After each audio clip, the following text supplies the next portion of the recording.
Today, I want to look at the subject of grace. After the poll showed that's what people wanted this video to be about, but I've entitled it Working with God, because that's kind of what grace allows us to do. Grace is given by God, and it allows him to work with imperfect people. If God was exacting in everything that he requires of us, and he would accept no less, then we wouldn't be able to have any relationship with him at all. And the word that we translate as grace, the Hebrew word chen, as we'll see, it doesn't have a proper English translation. It's a Hebrew concept, and we can put words around it that kind of are some aspects of it, but really we need to just understand it as chen. And chen is something that allows God to work with us, because obviously we're trying to work with an absolutely flawless, perfect being, and we can never match up to his standards. So he has to have some slippage, so to speak. He has to allow certain failures on our part in order for the work to be done at all. So that's kind of what God's grace is. It's been misunderstood. I think the idea that you often get in Christianity is kind of God as a kind of a mellowing grandfather sort of figure.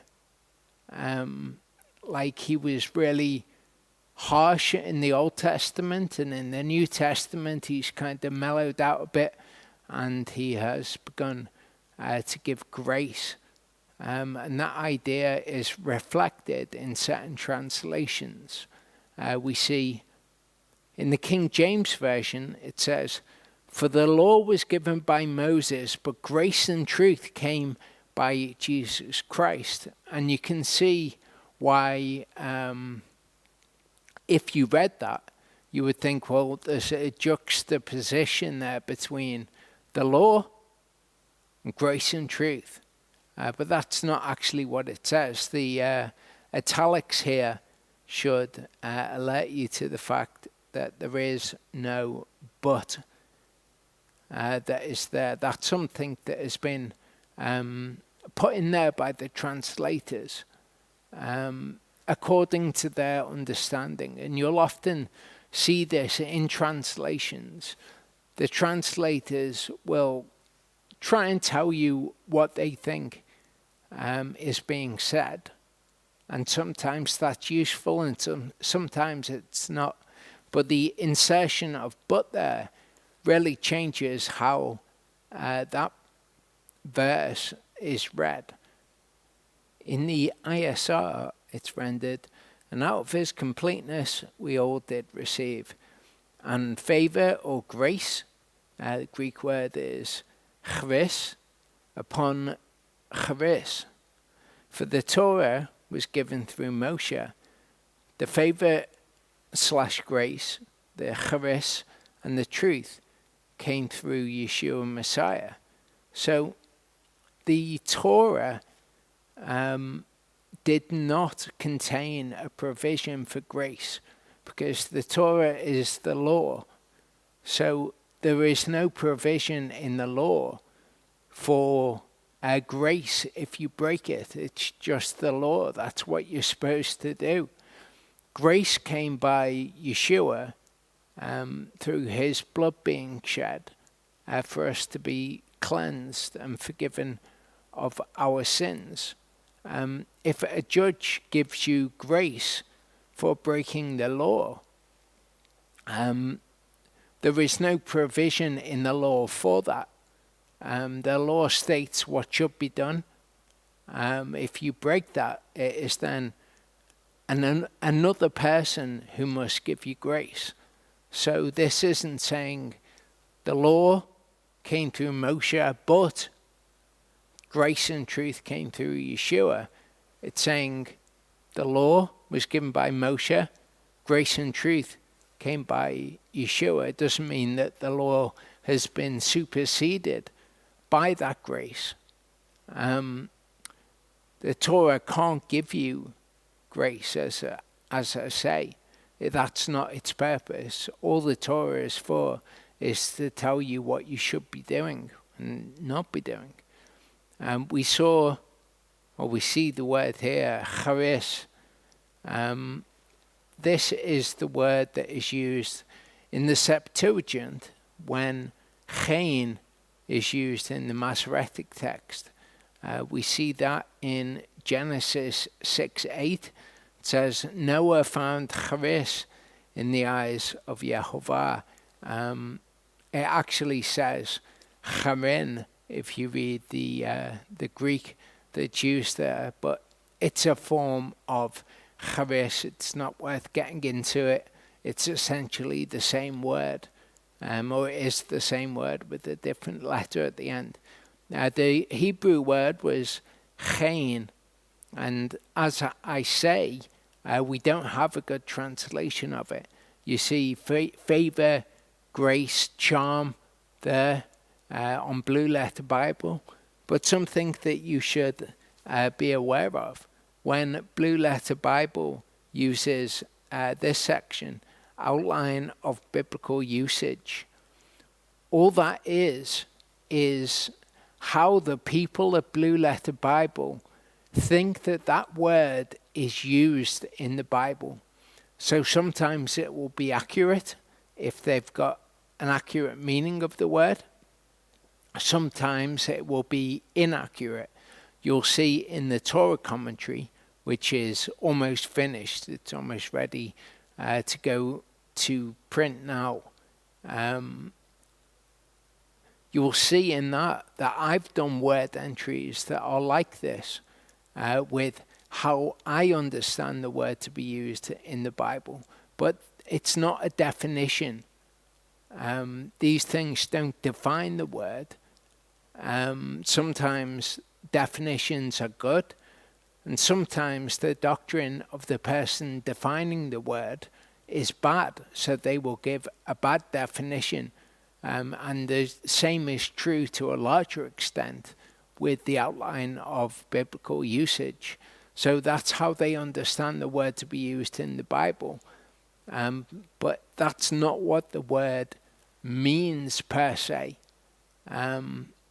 As I say, we don't have a good English word to swap for chen. Chen is something that you must understand, so that when you read the English word, be it favor or grace, they are probably the closest that we have. Favor more so. Grace is kind of a bit of a woolly term that can mean all sorts of things. When you see favor or grace, understand that it is the Hebrew concept of chen. You've got the Hebrew concept of chen, and just as when we translate it into English, we don't really have a perfect word for it. The same is true in Greek. Charis in Greek is, again, a bit more of a woolly concept that draws in other concepts. So if you try to understand the Greek word and what that means and try to define grace as that will lead to some aberrations as well. In Genesis 33:4 it says, and Esau ran to meet him and embraced him and fell on his neck and kissed him, and they wept. And he lifted his eyes and saw the women and the children and said, who are these with you? And he said, the children with whom Elohim has favored or graced your servant. So there we see the verb root of chen. Chen is a noun. It's a concept. It refers to the concept that we know as grace.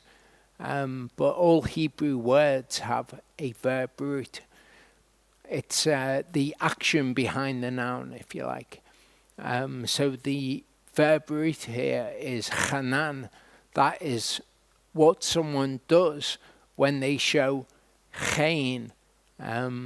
So if you are to favor someone or be graceful towards them, you will chanan to them. Sometimes we see it phrased like this: the children whom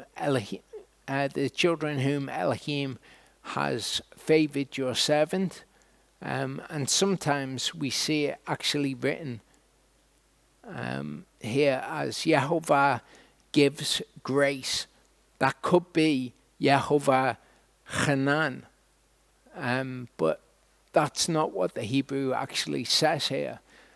The Hebrew says that the verb is Natan or Nathan, to give something, and the thing that is being given is Chen. The noun is being given. The noun is being operated on by the verb. So in English, we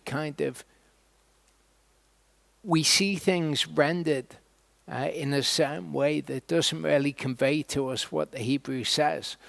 This could be written in Hebrew. This sentence is Yehovah Chanans, but that's not what it says. It says Yehovah Nathans Chen.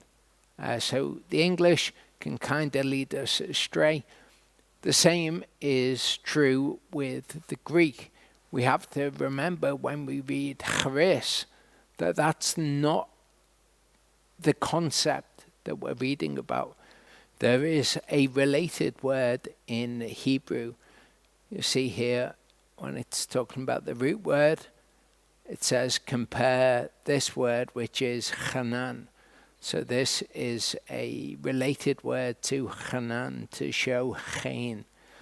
And this actually means to encamp in the context that we're looking at it, which is interesting. It kind of gives us a broader perspective on the word chanan, what it is for Yehovah to show grace. We look at the related word chana. We see in Psalm 57, show me favor or grace, chanan. Again, O Elohim, show me favor or grace. For in my soul, my soul is taking refuge. And in the shadow of your wings, I take refuge. So we see here, it says, Chanan Yehovah, because I take refuge in you. So the concept of showing grace to somebody is involved with the idea of them taking refuge in you. Psalm 37, it says, the angel of Yehovah, Chana, all around those who fear him.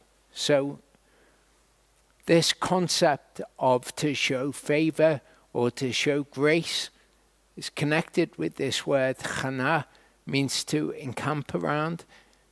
The idea of asking for grace from Yehovah is to seek refuge in him and for him to encamp around you. So we get a much broader idea when we look at the Hebrew, which is used rather than the English or the Greek that is used. To be given grace by Yehovah is to take refuge in him and for him to kind of take you under his wing and to look after you. That's much closer to the idea of chen. We see in Joel 2, verse 11, it says, And Yehovah shall give forth his voice before his army. For his camp, that word is machneh, which is to Chana, what Chain is to Chanan. So Chanan is the verb to show favor or grace. Chain is the concept, that is what is being shown. Machneh is also a noun like Chain. And Chana is the verb which is operating in the noun. So his camp, his machneh, is related, or where the verb chana, to encamp, is operating. His machneh is very great, for mighty is the doer of his word. For the day of Yehovah is great and very awesome, and who does bear it? So this idea of the ones to whom he shows grace are the ones who fear him, the ones who do his word. The ones who do his word, he encamps around. Those who fear him, he encamps around. And that is part of the concept of him showing grace to them. Now we'll see that there's a more specific part of that, which is what I was talking about at the beginning.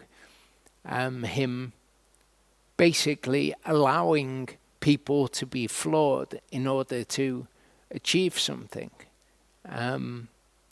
But the broader concept is that he encamps around those people, and he allows them space to work out whatever issues are within them. He doesn't expect them to be perfect. He just puts them under his wing, and he begins to guide them. So in the Septuagint, we saw that the Greek word is charis. Charis here, as I say, it's just the Greek translation of a Hebrew word. It's like the closest Greek word to the concept. Just like favor or grace, they don't actually describe the concept, and neither does the Greek word. So when you have people who start reading in the New Testament and think that they can understand exactly what is being said by the Greek words, they are miles off what the Hebrew is actually conveying. So when the New Testament speaks of us being shown grace, we have to go back to the Hebrew to understand it. The word chana that we saw, to encamp, the verb chana, is the verb that we see with Abraham, Isaac, and Jacob when it says that they pitched their tent. That is the word chana. Often we talk about grace in a completely abstract way, but the concept, the Hebrew concept, is necessary for us to understand. If we just try to understand it from charis, then we kind of get a really fuzzy outline of what grace actually is. The concept of grace is absolutely inexplicable outside of understanding what it is to be in relationship with Yehovah and to have come to his word and to be a servant on the earth. So you need to have come to repentance, you need to have submitted to Yehovah in order for him to begin to work in your life. And grace is what is needed for him to be able to start making changes. If he just expected us to be perfect immediately, then nobody would be changed by his word, because we're all imperfect. It's kind of like if you have a contract with somebody to do some work for you. If that contract said that things had to be done in a certain way, and the person who was doing it did something wrong, either you could litigate against them. Every misstep, you litigate against them. But that's not going to get you anywhere as far as getting the work done. Or you could accept that they're going to make mistakes and just say, this is wrong. I need you to work on this, do this differently. And that will actually get the work done for you. Same with Yehovah. If he was to impute to us every act of unrighteousness, then we would never get to a point where we have been shaped and molded by him. Grace is necessary when you're working with human beings in order to actually move forward, especially in the case of Yehovah. If he wants us to be conformed to the image of his son, then he has to accept that we will make mistakes. He created us in this way that we would make mistakes. He knows the end from the beginning. Not that he wants us to make those mistakes, just that he shows grace when we do make mistakes, just in order to be able to move forward with us. And the same is true with us in our relationships with people. Not just if somebody's doing something for you and you've got an agreement with them, but if somebody does something wrong, you can either hold that against them, or you can be gracious, as Yehovah is gracious, and say, okay, well, that wasn't good in the past. It's good to acknowledge that something is not good. But the only thing you can do is move forward and try to make it right in the future. So when we're dealing one with another, there's no point dwelling on things that have not been perfect or things that have been bad in the past. All that we can do is come to an agreement with the person to move forward towards something that is better. In Acts 15 verse 5, it says, and some of the believers who belonged to the sect of the Pharisees rose up, saying, it is necessary to circumcise them and to command them to keep the Torah of Moshe. And this was a debate about Gentile believers who were now becoming a part of Israel. And a certain sect of the Pharisees were saying, we need to circumcise them and command them to keep the Torah of Moshe. That's what is necessary. Tell them everything in the Torah necessary to circumcise them, whereas the way that Yehovah works is different. We can see his grace in how James instructs them. In Acts 15:19-21, James says, therefore I judge that we should not trouble those from among the Gentiles who are turning to Elohim, but that we should write to them to abstain from the defilements of idols, and from whoring or fornication, and from what is strangled, and from blood. For from ancient generations Moshe has in every city those proclaiming him, being read in the congregation every Sabbath. So what is he saying? He's saying, no, we don't need to start with them getting circumcised and them doing all of the Torah. Tell them 4 things. Just give them some basics to go forward with. And then as they hear Moshe being preached, they'll begin to do Moshe. That's a really good example of Yehovah's grace. Okay, I don't expect you to be perfect at the beginning, but as you learn what I expect of you, you begin to implement it. Again, the grace is necessary in order for them to be able to come to Elohim. Don't trouble them at first with all of the requirements. But as they learn it, they'll begin to do it, because that's how the relationship works. It's God's chen to accept them at first when they turn to him, and then to mold them as they go. And that's, of course, how it works in our relationship with Yehovah. In Ephesians 2, we see grace being explained. Without grace, it would be impossible to be reconciled to him.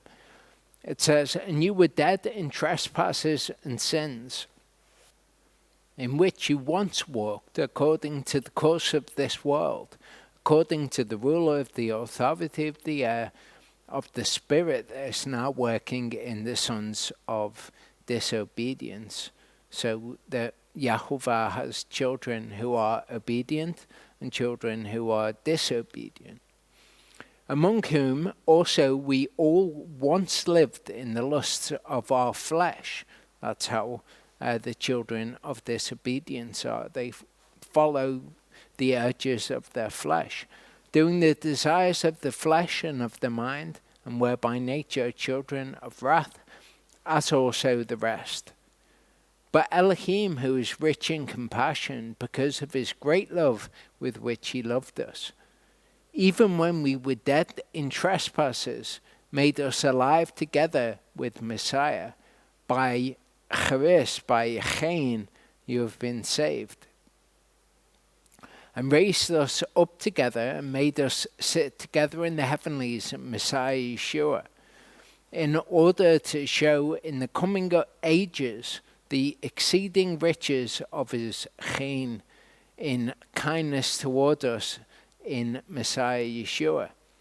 For by chen you've been saved through belief or faith, and that not of yourselves, it is the gift of Elohim. It is not by works, so that no one should boast. For we are his workmanship, created in Messiah Yeshua unto good works, which Elohim prepared beforehand that we should work in them. So what that's getting across is that it's by Elohim's grace that we're saved. It's not because we've been great, because we've kept the law. It's not our works that afford us salvation. It is faith, which is seen in obeying Yehovah, that he comes and he encamps around us and he shows us grace and he molds us and he shows us what his word says, and he changes us in line with his word. He conforms us to the image of Yeshua. People will say, it's by grace through faith, not of works. So you don't need to follow the Torah. But what they miss is verse 10 there.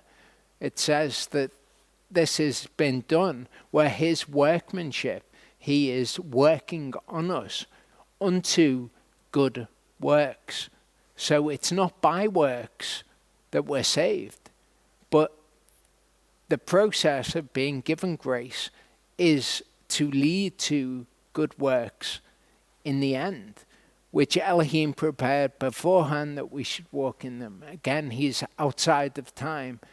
He knows those who will submit to him, submit to his word, and he knows the effect that that will have. And he foreordained it from the beginning that it would be like that.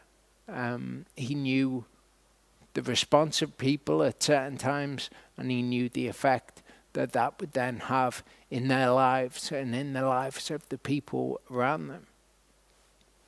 Romans 4:4 Again, another letter of Paul.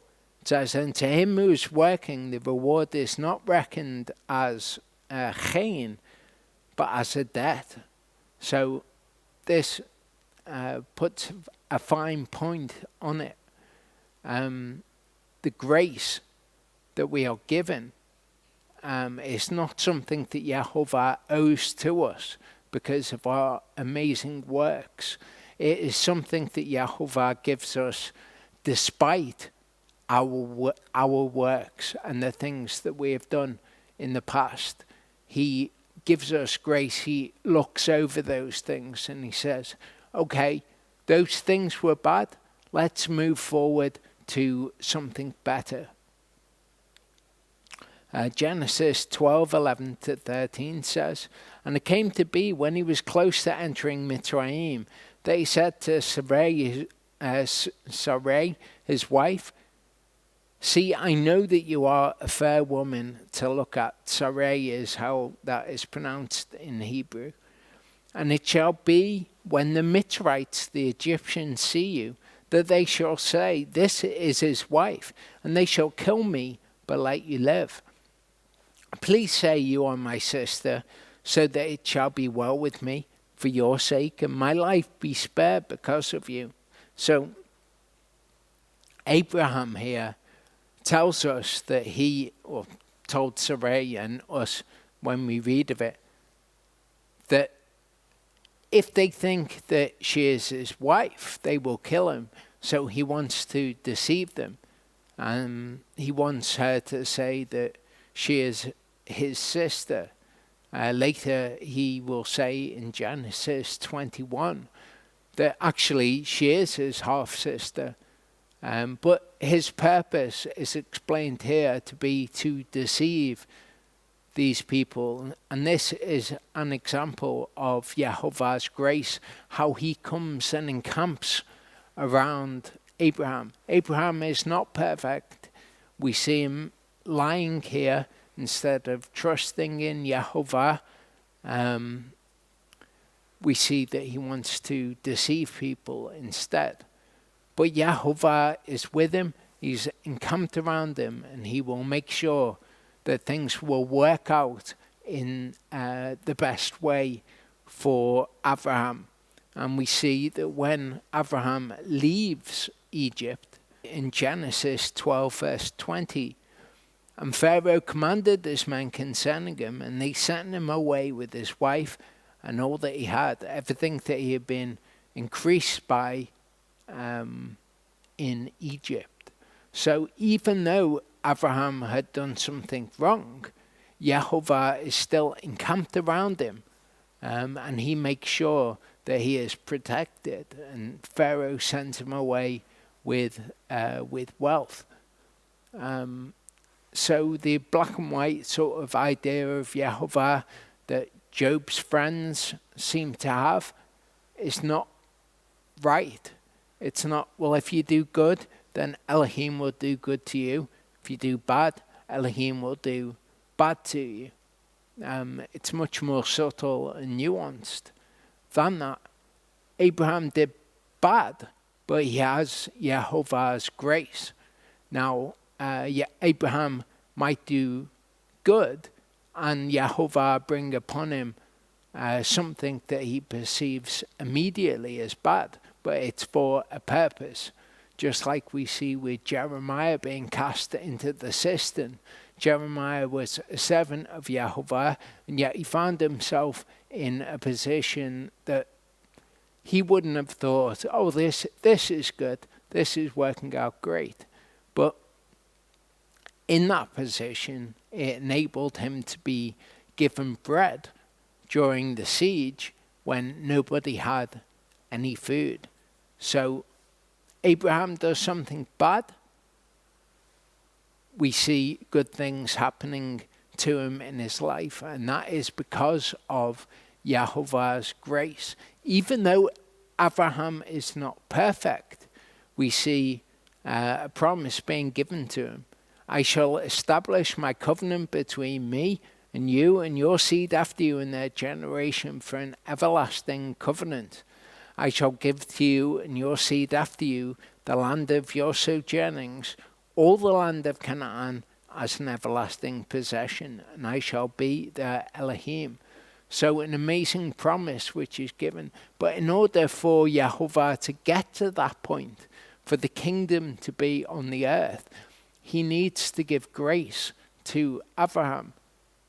He's not going to walk perfectly before Yehovah, but he has the desire to believe Elohim, to do what he says.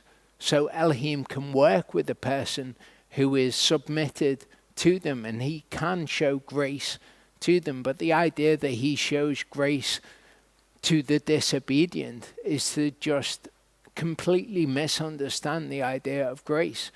If you have chosen to disobey Yehovah in your life in some aspect, to presume upon his grace in that situation is folly. It's just to not understand what grace is.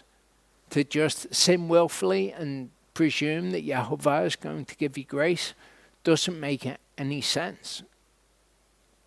We see the same with David. It says, it came to be in the morning that David wrote a letter to Joab and sent it by the hand of Uriah.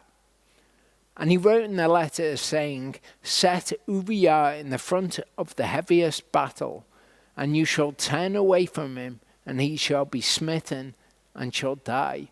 So he had impregnated Bathsheba, Uriah's wife. He brings Uriah home and tries to engineer a situation wherein Uriah will sleep with his wife so that he will think that the child is his. This Uriah was a great warrior for Israel. When that doesn't work, what David does is he writes this letter to say, put Uriah in a position where he will die. And he sends it by Uriah's hand. So this is a very wicked thing that David does. But Yehovah achieves his purposes through David. We see that Yehovah, he uses David greatly. We see that he corrects him in what he has done that is bad. But he doesn't just cast him away. We see the result of this after Uriah is dead. It says, and when her mourning was over, this is Bathsheba's mourning, David sent and brought her to his house, and she became his wife and bore him a son. But the deed that David had done was evil in the eyes of Yehovah. Without grace, David would be done for if Yehovah wasn't willing to say, okay, you've done a great evil in my eyes. I will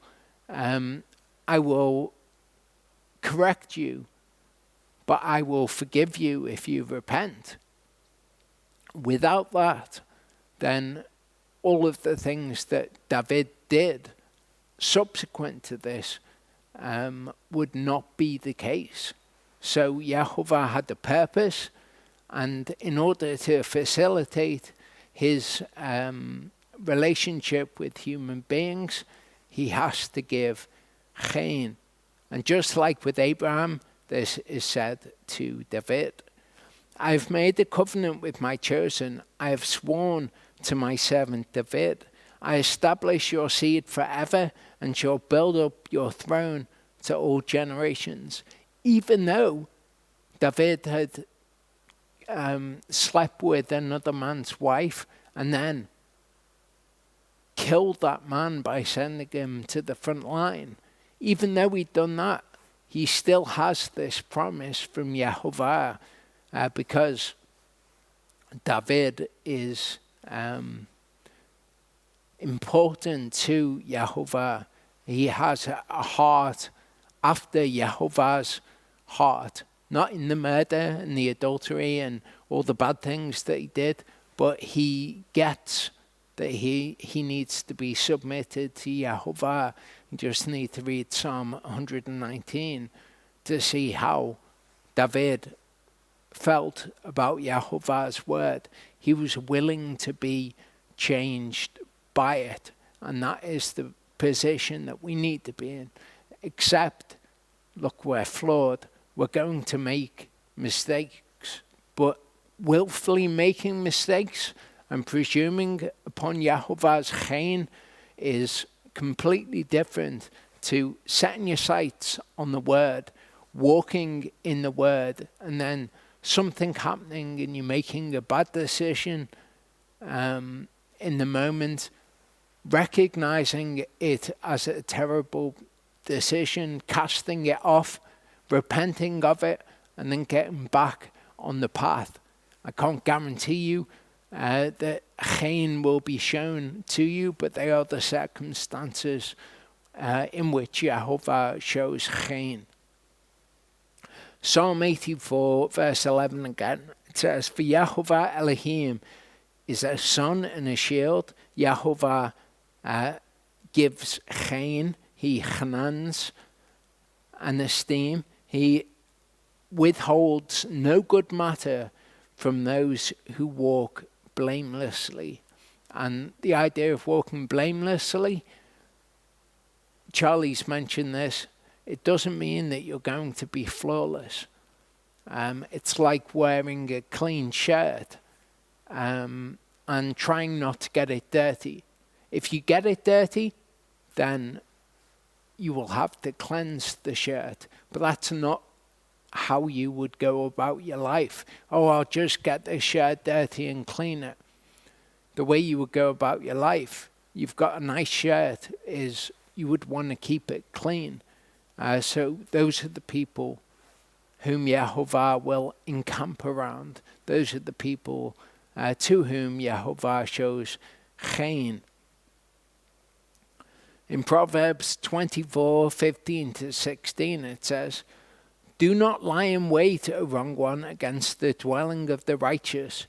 Do not ravage his resting place. For 7 times a righteous man falls and rises, but the wrong one stumbles into evil." So we can see it in the lives of Abraham, in the life of David, or David in English. We can see it in the life of Jacob, that he really went astray at some points, but Yahovah was encamped around him and brought him to the right place ultimately. And chen will take different forms. Sometimes giving grace, giving chen, will take the form of leniency with you. He'll kind of just let some things go. Sometimes it will take the form of him rebuking false ideas that you've had and saying, no, that's not right. Rather than just saying, that's not right, let's move on past it. Sometimes he'll want to rebuke things that you thought before, but that is his grace. Sometimes it will take the form of encouragement, and that's him being gracious to you.